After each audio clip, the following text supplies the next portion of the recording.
Grâce au partenariat entre la CCFQ et Jean-Yves Lévesque, le coopérateur forestier recommence à paraître et joue un rôle fondamental.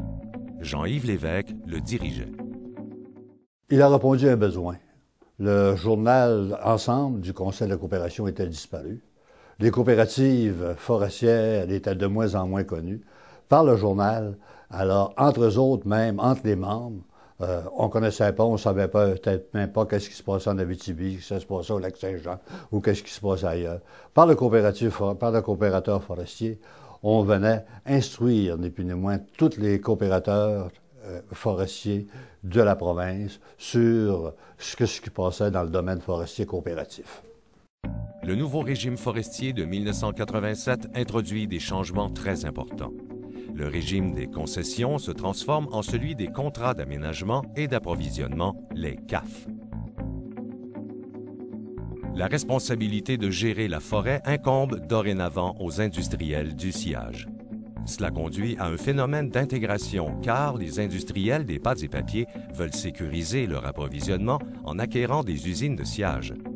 Le régime conduit aussi à une forte progression des travaux sylvicoles. Afin de mieux planifier leur développement, les coopératives forestières revendiquent à nouveau un rôle plus important dans la gestion des forêts. Puisque le nouveau régime forestier concentre les pouvoirs entre les mains des bénéficiaires de CAF, le meilleur moyen d'obtenir des responsabilités plus grandes consiste à le devenir ou à être partenaire financier d'un détenteur. Certaines coopératives réussissent à se sécuriser en se faisant formellement identifier comme partenaire d'exécution dans le CAF. Jacques Verrier nous en parle. D'être inscrite dans le CAF pour une entreprise coopérative, ça permettait l'accès au territoire sur une base long terme. Alors, on pouvait y aller de façon consensuelle pour faire un développement sur un horizon de 20-25 ans, à titre même de travailleurs exclusifs sur le dit territoire, quelquefois à deux niveaux, la récolte et les travaux sylvicoles, ce qui était quand même rare au niveau des entreprises coopératives. Mais c'est sûr que ça permet l'accès au territoire, l'accès au développement, ça permet de concrétiser les emplois et le développement de l'emploi à long terme. Jacques Gauvin quitte la CCFQ en 1997. Il est remplacé par Carl-Éric Guertin en 1998. L'actuel directeur général, Jocelyn Lessard, lui succède en 1999. La fin des années 90 marque une période de prospérité dans l'industrie forestière québécoise dont les coopératives profitent pleinement. La tendance va malheureusement s'inverser au cours des années 2000 quand l'industrie entrera dans une période de crise prolongée.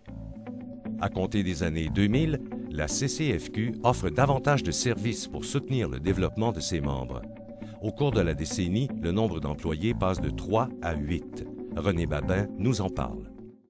À la Fédération, nous avons développé deux grandes familles de services.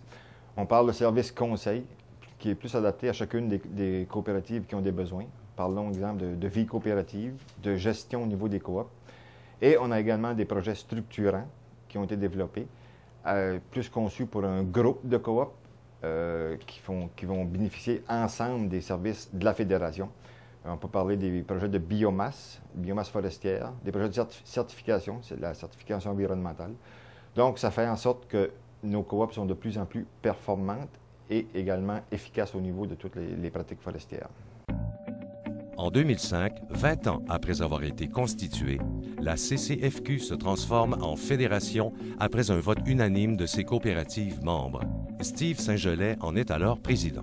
La conférence existait depuis 1985 et, dans le fond, il y avait eu, au fil du temps, la création d'un lien de confiance qui a fait en sorte que les coopératives se sont senties à l'aise de vraiment faire le pas vers la fédération, puis dans le fond, de vraiment trouver le moyen de se donner une structure qui était un peu plus conforme et reflétait vraiment ce que la conférence faisait dans les faits, c'est-à-dire d'être en support et de contribuer au renforcement des coopératives.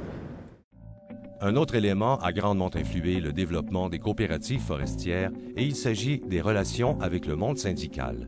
Jocelyn Lessard nous explique. Même si les coopératives forestières sont nées dans le giron du syndicalisme agricole, les relations avec les syndicats et les coops forestières, ça a toujours été des relations tendues. C'est né d'une ambiguïté, des choses qui n'ont pas été clarifiées dans les lois, et ça a entravé le développement des coopératives forestières.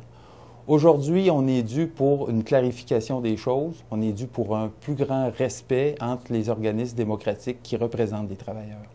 Les crises qui affectent le secteur forestier se superposent à la fin des années 2000. Le régime forestier montre aussi plusieurs signes d'essoufflement. Pour le réviser et réagir à ces crises, les consultations se succèdent. À chacune d'elles, les coopératives le répètent. Afin d'être plus performantes pour leurs clients industriels et pour le gouvernement, on doit leur confier davantage de responsabilités dans la gestion des forêts. Ce n'est pas une première. Les coopératives forestières ont contribué de bien des manières à l'évolution du secteur forestier. En 2011, elles espèrent toujours jouer un rôle de premier plan dans le prochain régime forestier. Le réseau des coopératives est un partenaire naturel de l'industrie et du gouvernement. Ça fait 25 ans qu'on organise la Fédération des coops forestières. On est configuré pour répondre aux besoins des coopératives, répondre aux besoins actuels, les besoins futurs. C'est un énorme plaisir de travailler pour un réseau de personnes comme celui des coops forestières. Puis on a tout ce qu'il faut pour relever les défis qui s'en viennent. Moi, je suis persuadé que les coops ne mesurent pas encore tout le potentiel de travailler en réseau, mais qu'on va continuer aussi à progresser dans cette voie-là. Claude Dupuis, président de la FQCF, partage avec nous une vision d'avenir. Moi, je crois que les coopératives forestières ont un bel avenir devant eux.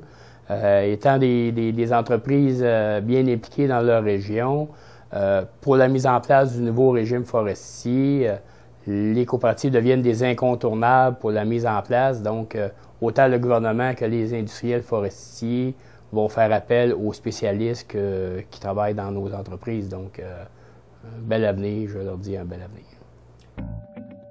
La FQCF est un partenaire incontournable du gouvernement québécois, de l'industrie forestière et des communautés qui vivent de la forêt. En 2009, elle siégeait sur plus de 20 conseils d'administration, comités paritaires et autres tables de concertation des milieux forestiers et coopératifs. Elle représente le réseau auprès de 8 ministères et agences gouvernementales et de nombreuses organisations de la société civile. Fer de lance du développement économique dans toutes les régions du Québec, la FQCF mise sur l'une de nos plus belles ressources, les travailleurs forestiers.